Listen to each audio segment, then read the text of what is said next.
At 16, my mom kicked me out for her new family and sneered, "You're disgusting."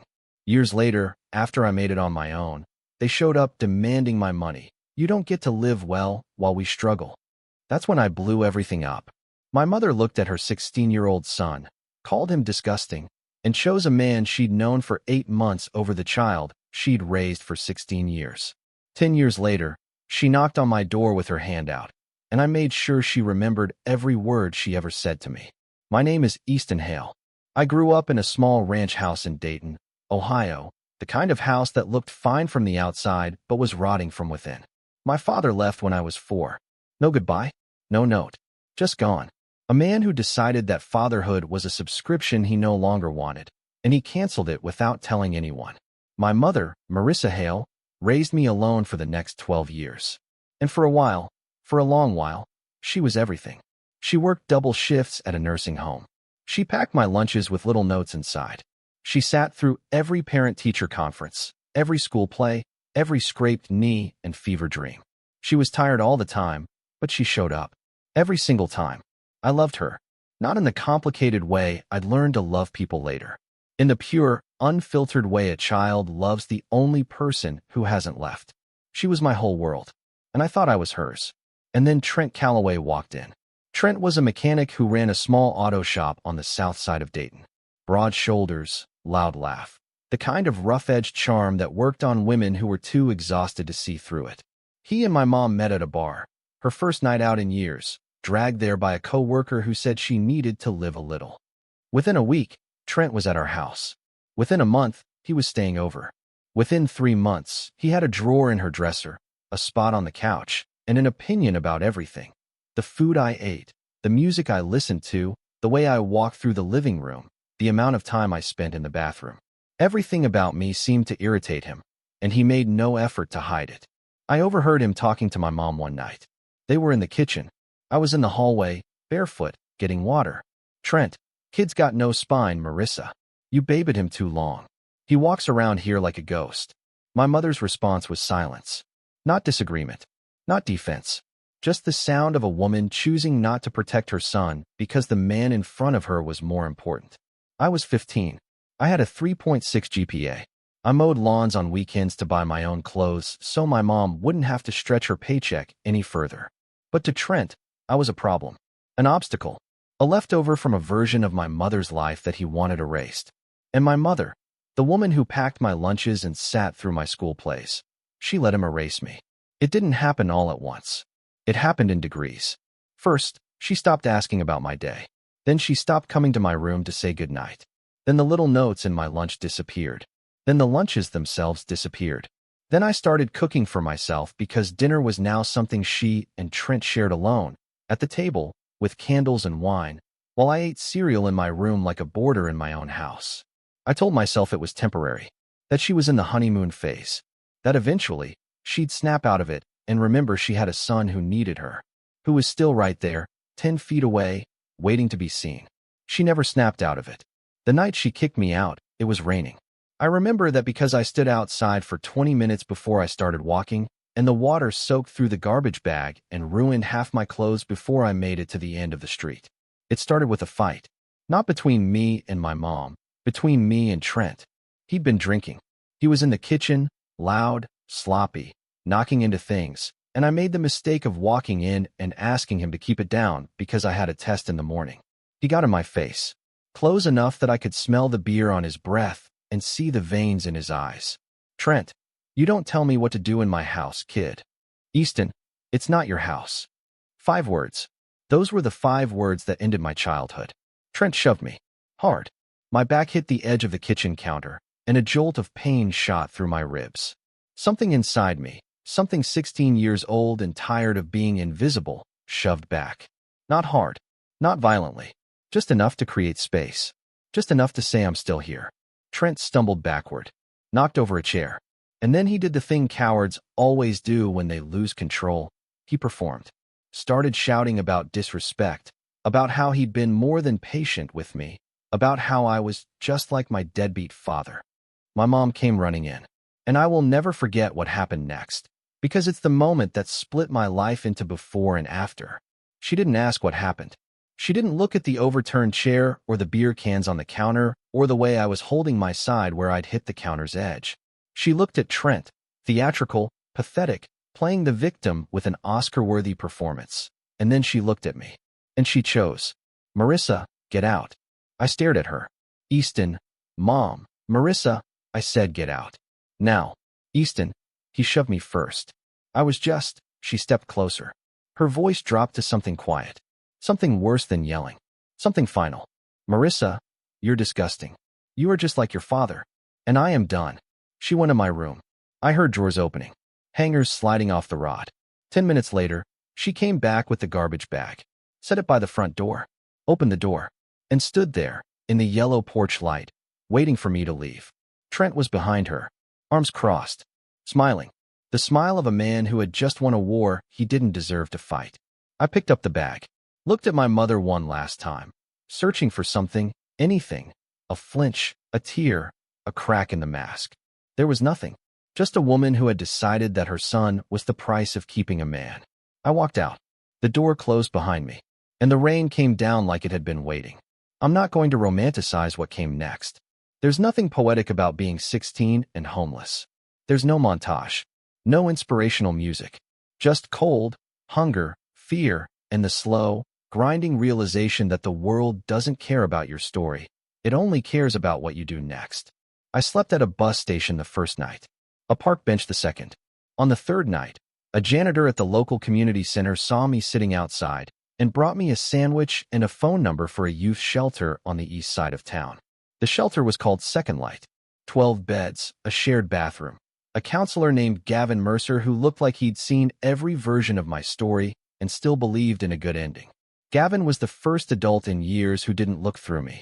He was in his early 40s, ex-military, calm voice, steady hands. The kind of man who didn't waste words but made every single one of them count.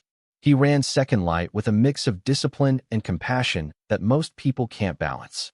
The first night, he sat across from me in his small office while I filled out intake forms with shaking hands. Gavin, who put you out?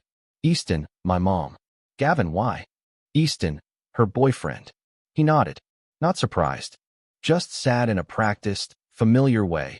The sadness of a man who'd heard this story 100 times and never gotten used to it. Gavin, you got anyone else? Family? Friends? Easton, no. He leaned back in his chair, looked at me for a long time, then said something that I carry with me to this day. Gavin, then were you anyone else? For now, I stayed at Second Light for 11 months. Gavin made sure I finished school, drove me to class himself on mornings when the bus didn't run. He helped me get a part-time job at a grocery store.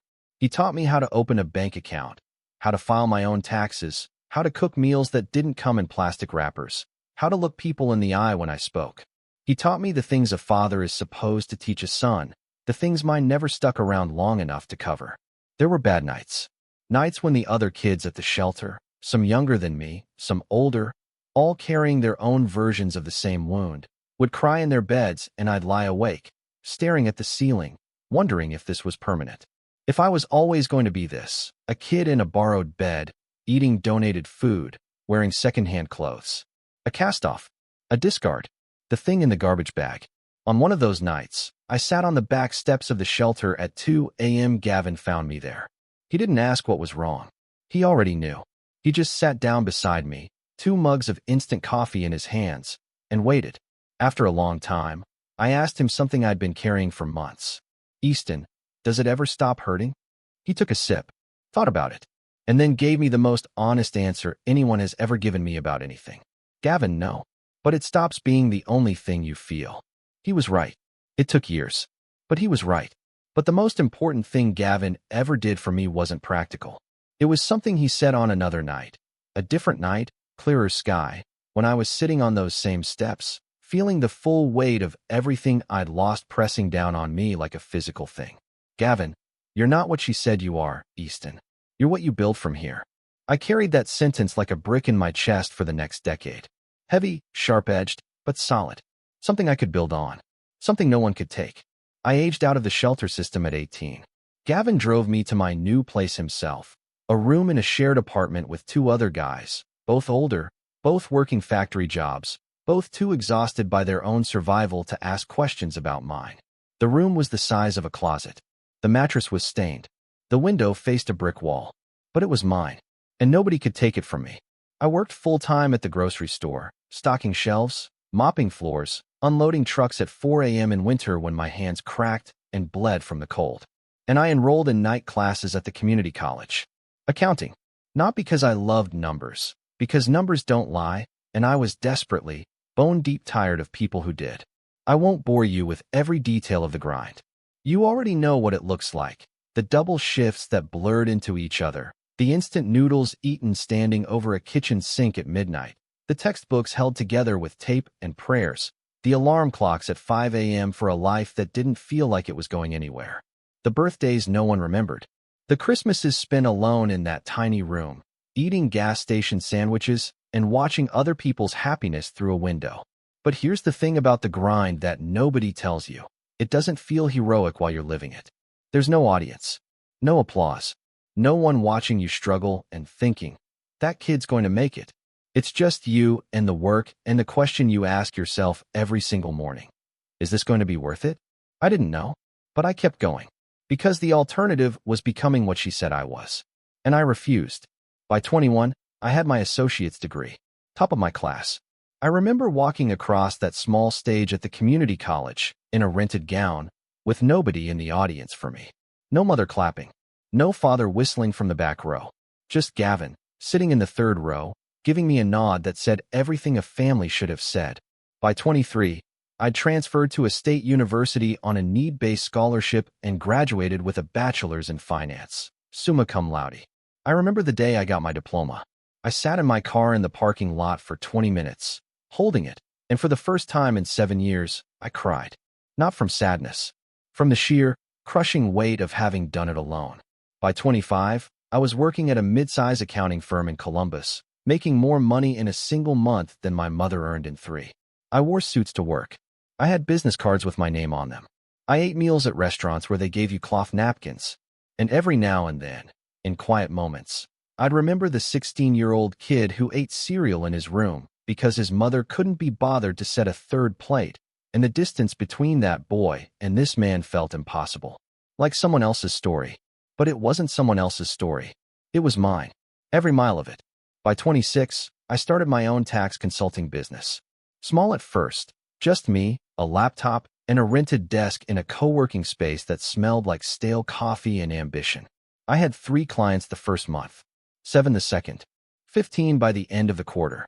The business grew the way I'd learned to grow, steadily, quietly, without noise, without permission, without asking anyone for approval or validation. I bought a house at 27, a modest 2-story in a decent neighborhood on the north side of Columbus. New roof, big kitchen, hardwood floors that creaked in exactly the right way, and a porch where I could sit in the morning with my coffee and watch the sun come up and feel, for the first time in over a decade, like I belonged somewhere on this earth. Like I had earned the right to take up space. That's also the year I met Noel Carter. Noel was a graphic designer who worked in the same co-working space.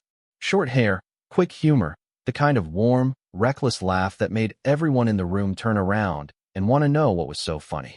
She spilled an entire cup of coffee on my laptop bag the first time we crossed paths, apologized like she'd committed a federal crime, and then made me laugh so hard about it that I forgot to be annoyed. We started dating 3 weeks later. Slowly at first, the way 2 cautious people orbit each other when they've both been burned.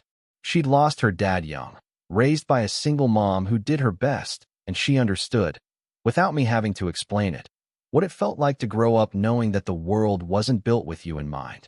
She was the first person I told the full story to, my mother, Trent, the garbage bag, the rain, the shelter, Gavin, the years of silence. All of it. Every ugly, heavy piece I'd kept locked behind a door I'd sworn I'd never open. We were sitting on the floor of my living room, takeout containers between us, and I just started talking. And once I started, I couldn't stop. It poured out of me like water from a broken pipe. Years of it. Rushing, messy, uncontrolled. She listened without interrupting. Without flinching. Without that careful, calculated look people sometimes give when they're quietly assessing how damaged you are and whether the emotional baggage is worth the relationship. She just listened. present, still, absorbing every word like it mattered. When I finished, she was quiet for a long moment. Then she looked at me with those steady brown eyes and said something that rewired my entire understanding of what love is supposed to sound like. Noel, you built all of this from a garbage bag. Easton, yeah. Noel, then imagine what you'll build from here. Not pity, not horror, not the exhausting reassurance of, I'm so sorry that happened to you. Just recognition of what I'd survived and belief in what I could still become. I knew right then, with a certainty I'd never felt about anything in my life, that I was going to spend the rest of my days with this woman. I hadn't heard from my mother in 10 years. Not a phone call, not a text message, not a birthday card, not a handwritten letter, not an email, not a single, solitary attempt at contact in 3,650 days. Nothing. She didn't look for me after she kicked me out. Didn't call the police. Didn't call any shelters. Didn't reach out to my school. Didn't file a missing persons report. I checked. Years later, when I had the resources and the emotional bandwidth to look into it, I sat in a lawyer's office and asked, point blank, did anyone ever report me missing? The answer was no. My own mother threw her 16-year-old son into the street and never once tried to find out if he was alive. Let that sink in. Because I had to. For 10 years. I'd made something close to peace with that. Not the kind of peace that feels warm and resolved. The kind that sits in your chest like a healed fracture. Functional. Weight-bearing. You can walk on it, run on it, build a life on it. But you always feel it on cold mornings. You always know where it cracked. Then one Saturday morning in October, the doorbell rang. I was in the kitchen with Noel, making pancakes. The kind of lazy, unhurried, perfect Saturday morning that I'd spent a decade earning the right to have. Music playing low, coffee brewing, sunlight through the windows. Peace. I wiped my hands on a towel and opened the front door. And there she was, Marissa Hale, 10 years older, thinner, harder around the eyes, with lines that hadn't been there before and a tiredness that went deeper than sleep could fix. She was wearing a coat that had seen better years and shoes that were splitting at the soles. Behind her stood Trent Calloway, heavier now, grayer, his once broad shoulders slumped into something defeated and diminished. And behind him, 2 children I'd never seen before. A boy maybe 8, a girl maybe 6. Kellen and Brinley Calloway. The children she had after she threw me away. The replacement family. The upgrade. My mother smiled at me. The sheer, breathtaking audacity of that smile. Warm, familiar, as if the last decade had been a minor scheduling conflict. Almost made me laugh out loud. Marissa. Easton. Hi, baby. Baby. She called me baby. Like the last 10 years were a commercial break, and we were just picking up where we left off. Like the garbage bag never happened. Like the rain never fell. Like, you're disgusting, was something she'd said in a dream and not to her 16-year-old son's face. I didn't smile. I didn't step aside. I stood in the doorway of the house I'd bought with money I'd earned from a life I'd built on the ashes of everything she destroyed, and I said one word. Why? Her smile flickered. Just barely. Like a candle in a draft. Marissa, can we come in? It's cold out here. Easton, it was cold the night you kicked me out too. Why are you here, Marissa? Trent stepped forward. Puffed up. Old habits. Trent, look, we didn't come here to fight. Easton, I wasn't talking to you. That shut him down instantly. The same man who shoved a 16-year-old boy into a kitchen counter didn't have a single word when that boy was now a grown man standing in his own doorway, looking down at him from 2 inches taller and a decade stronger. My mother's eyes darted past me, into the house. I watched her take in the hardwood floors, the new furniture, the warmth of a home that someone actually maintained and cared about. I could see the calculation happening behind her eyes, the mental arithmetic of someone sizing up what they could extract. Marissa, things have been really hard, Easton. Trent lost his job last year. The shop closed down. We're behind on rent, 3 months behind. They're going to evict us. We're going to be out on the street. Easton, and Marissa, and I heard you're doing well. Someone from Dayton saw your business online. They told me you'd really made something of yourself. She paused, tried the smile again, softer this time, more rehearsed. Marissa, I always knew you would, Easton. Even back then, I always knew you'd be okay. The lie was so enormous, so perfectly shameless, so breathtakingly detached from reality that I almost admired the craftsmanship. Easton, you always knew I'd be okay? You threw me out with a garbage bag in the rain at 16 and told me I was disgusting. You didn't call once. Not once in 10 years. Marissa, I was in a bad place, Easton. Trent and we were going through so much. I wasn't thinking clearly. I made a mistake. Easton, you were thinking clearly enough to pack my things in 10 minutes. That's not a mistake. That's a decision. Trent stepped in again, his voice edged with something that sounded dangerously close to entitlement. Trent, look, kid, your mother's here asking for help. You've obviously got money. We're family. We're blood. That's what families do. They show up for each other. I looked at him. Really looked at him. This washed-up, beer-gutted man who called me spineless at 15. Who shoved me into a counter at 16. Who smiled while my mother threw me into the rain. And now he was standing on my porch, invoking family, like the word meant something in his mouth. Easton, you're not my family, Trent. You never were. You were just the reason I lost mine. My mother jumped in before he could respond. Marissa, Easton, please. We need $15,000. It would cover the back rent and some of the debt. I know it's a lot, but, Easton, 15,000. I repeated it slowly. Let the number hang in the cold air between us. Easton, you know what $15,000 meant to me at 16? Nothing. Because I had nothing. I slept in a shelter. I ate at a food bank. I worked minimum wage and went to night school while you were building a new family and pretending I never existed.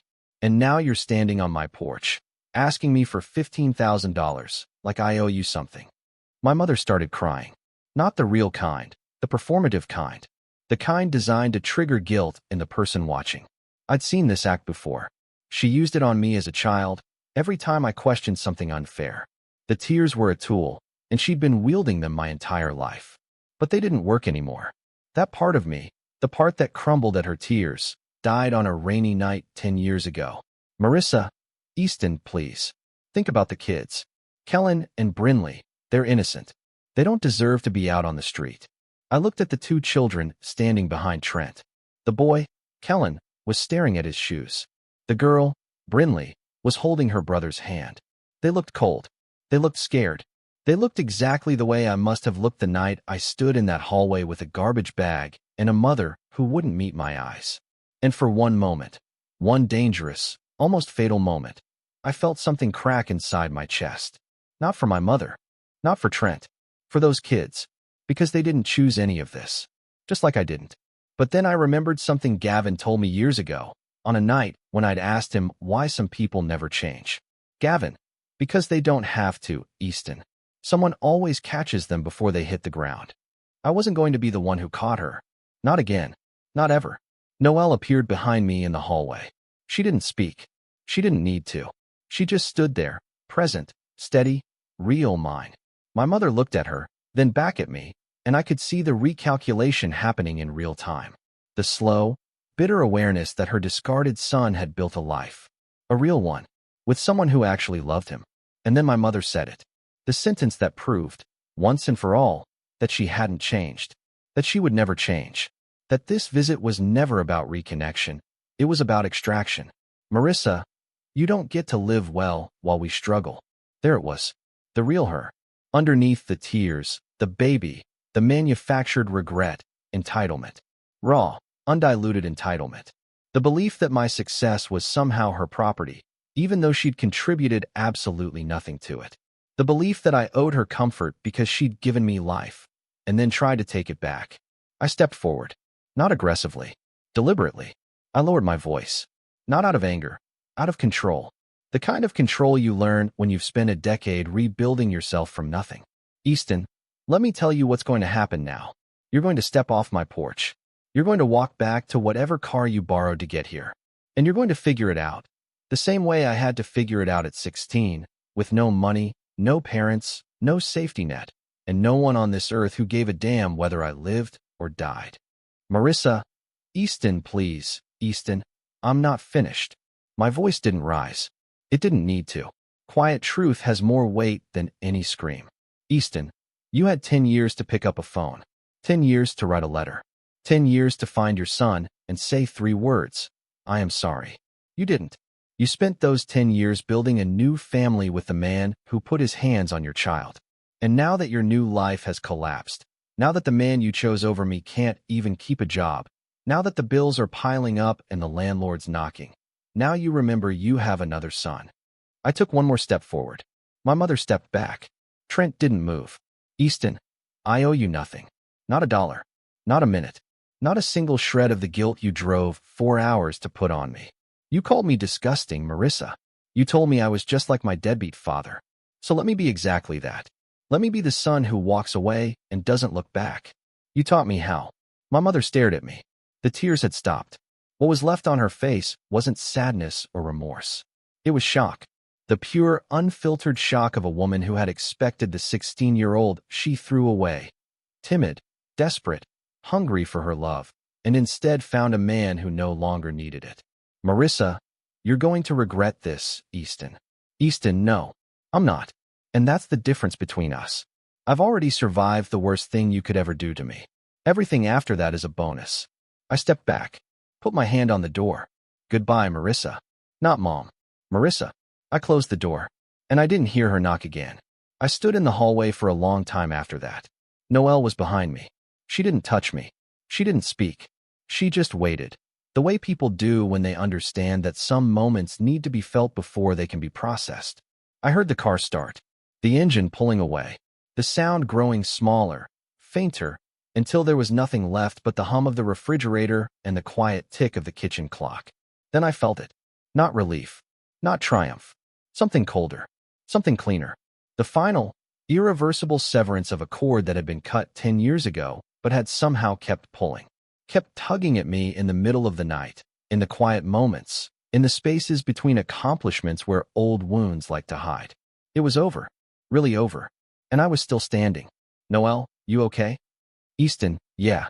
Noel, you sure? I turned to her. Looked at this woman who had never once made me feel like I was too much or not enough. Who loved me not in spite of my scars, but alongside them. Who never asked me to earn her love because she gave it freely, the way love is supposed to be given. Easton, I'm sure. She took my hand. Led me back to the kitchen. The pancake batter was still on the counter. The coffee was still warm. Saturday morning was still happening. The world hadn't ended. It had just gotten a little lighter. We made the pancakes. We ate them at the kitchen table, in the sunlight, in the quiet. Noel didn't ask me to talk about it. She didn't analyze it. She just sat across from me, her feet tucked under her on the chair, and she was there. Fully, completely, the way my mother never was. And somewhere between the second cup of coffee and the last bite of pancake, I realized something. The revenge wasn't the speech. It wasn't the closed door. It wasn't the look on my mother's face when she realized her discarded son had become someone she couldn't manipulate. The revenge was this. This morning. This kitchen. This woman. This life. The revenge was existing, fully, loudly, unapologetically, in a happiness she never wanted for me and could never take from me. The weeks that followed were quiet. No more calls. No more visits. No more knocks at the door. The silence from my mother's end was familiar. I'd lived in it for 10 years. But this time, it didn't feel like abandonment. It felt like freedom. Like the difference between a door being locked from the outside and one you've locked from within. I heard through a distant connection back in Dayton that Trent and Marissa got evicted 3 weeks after their visit to my porch.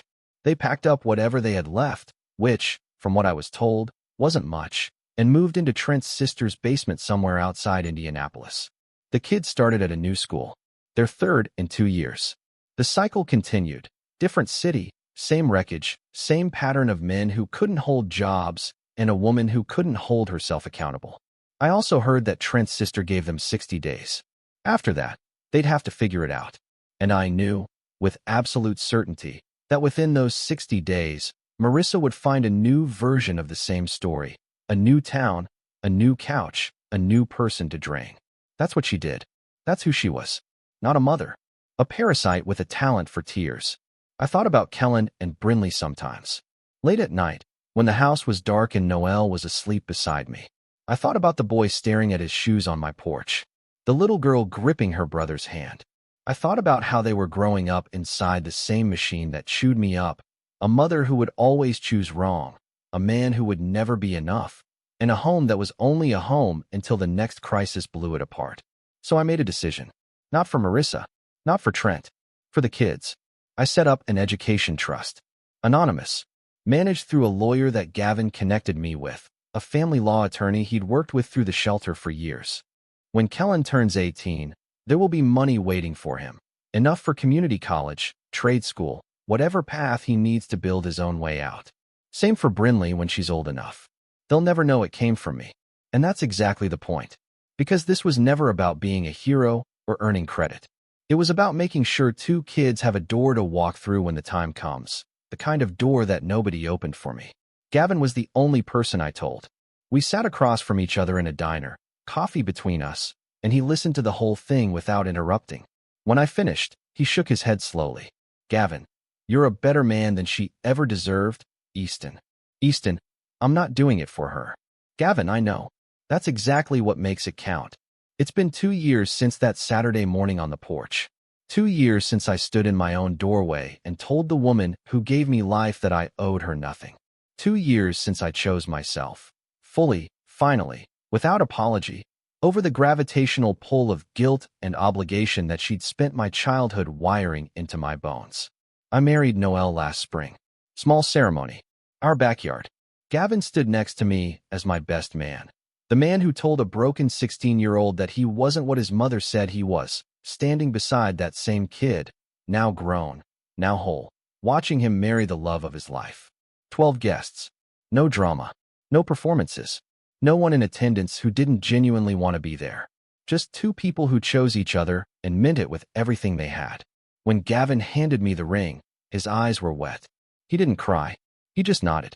And in that nod was every late-night conversation, every early morning drive to school, every cup of instant coffee on the shelter steps. A decade of quiet fatherhood from a man who owed me nothing and gave me everything. My business has grown beyond anything I imagined sitting at that rented desk in a co-working space. 6 employees now. A real office with walls and a conference room, and my name on the door. Clients who trust me with their numbers because I've never once lied about mine. I don't think about my mother every day anymore. Some weeks, I don't think about her at all. But when the memory surfaces uninvited, usually late at night, usually in silence, I don't push it away. I let it sit. I look at it the way you look at a scar that's fully healed, not with pain, but with recognition. That happened. It's part of me, but it doesn't own me. Last weekend, I was in the backyard. Noelle was inside, painting, her latest hobby, the one she swears she's going to quit next month and never does. I was sitting on the porch with a cup of coffee, watching the sun go down over the fence line, when I noticed something. There's a small oak tree in the corner of our yard. I didn't plant it. It was already there when we moved in. Young, thin, barely taller than me. But it's been growing. Quietly. Steadily. Without anyone making a fuss about it. Its roots are deep. Its branches are spreading. And every season, it gets a little taller, a little stronger, a little more impossible to ignore. I sat there looking at that tree for a long time. And I thought about the kid who stood in the rain at 16 with a garbage bag full of everything he owned, wondering if the world would ever make room for him. It didn't make room. He made his own. My mother called me disgusting. She chose a stranger over her child. She showed up a decade later with her hand out, demanding money from the son she discarded. And that son looked her in the eye, said no, and closed the door. Not because he hated her. Not because he wanted her to suffer. But because he finally understood something she never taught him and never will, that you don't owe your pain to the person who caused it. That love isn't a debt. That family isn't a contract. And that the most powerful thing a person can do isn't to shout, or fight, or beg. It's to build a life so complete that the people who tried to break you become footnotes in a story they'll never be important enough to tell. I am not what she said I was. I am what I built. And I built everything. If this story made you feel something, anything, then hit that like button. And if you want more stories like this, stories about real people who finally stood up for themselves, subscribe and hit the bell. Because we're just getting started.